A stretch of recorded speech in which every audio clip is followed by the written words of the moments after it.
When it comes to the creation of music, an individual's style changes as they go throughout time. Many composers serve as great examples, and today I want to focus on John Lennon. Being more modern, he is known for having created the Beatles with Paul McCartney. They were a hit among the crowd, and as it described from Beatles Explorer, we see that the term Beatlemania was coined in a national newspaper, referring to the frenzy the boy band caused among fans. They started a whole new era, which brings up the question of what was his inspiration. So going through his family history, the creation and journey of the band, and the tragic death. This is all to give insight and to broaden our perspective about what can give inspiration. We start in 1940, October 9th. John Lennon had just been born and there was music in his eyes. But let's start with his grandfather. Jack Lennon was a clerk in the music industry, and he had ties to the Kentucky Minstrels.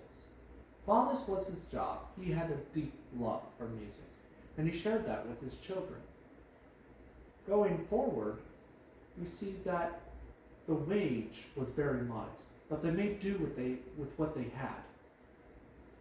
As described in the book, John Lennon: The Life, we see that Jack's wife, Polly, did a heroic job feeding them all on Jack's modest wage, but their diet consists of mainly bread, mandarin, strong tea, and labuscus, a type of stew.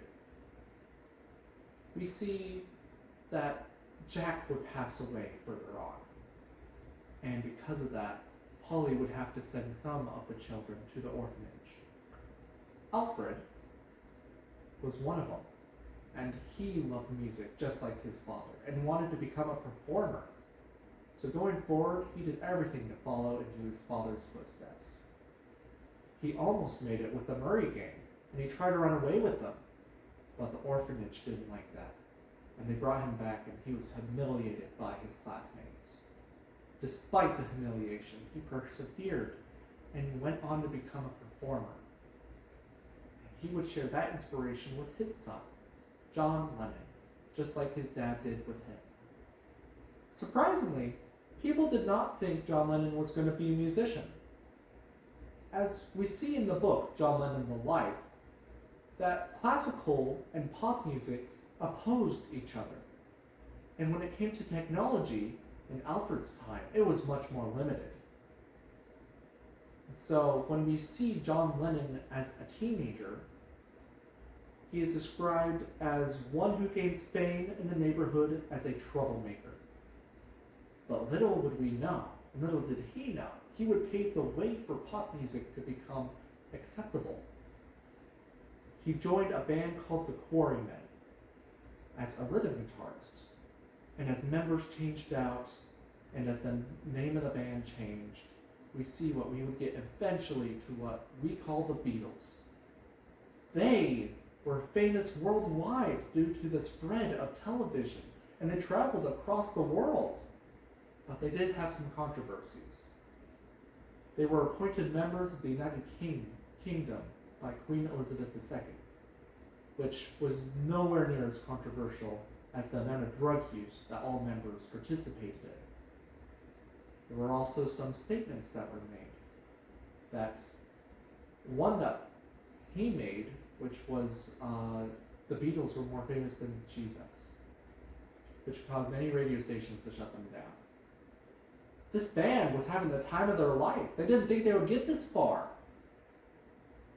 And as they played throughout the years, they were drifting further and further apart. Paul McCartney and John Lennon would argue to the point where it was too much. They split up the band, and they went their own ways. And sadly, a decade later, tragedy would happen. As we see what would be described in the newspaper from the United Kingdom, that John Lennon would be murdered. Being shot with a .38 revolver, he would run away to the nearest hospital, explain that he had been shot, but surgery wouldn't save him in time. Instead of having a funeral, hundreds of mourners would come by his grave and would be so sorry for this person that gave them inspiration. And so we remember that this goes both ways. For how others had inspired him, he also inspires others. So when looking over the family history, the journey of the band, and his death, we see the motivation that it creates. Another quote from the newspaper from the United Kingdom: hundreds of mourners chanting "All You Need Is Love" and other songs of the Beatles cluster today outside the Dakota apartment building. He had sparked a flame in the hearts of the people. And it shows that the inspiration that he had shared his life with the people.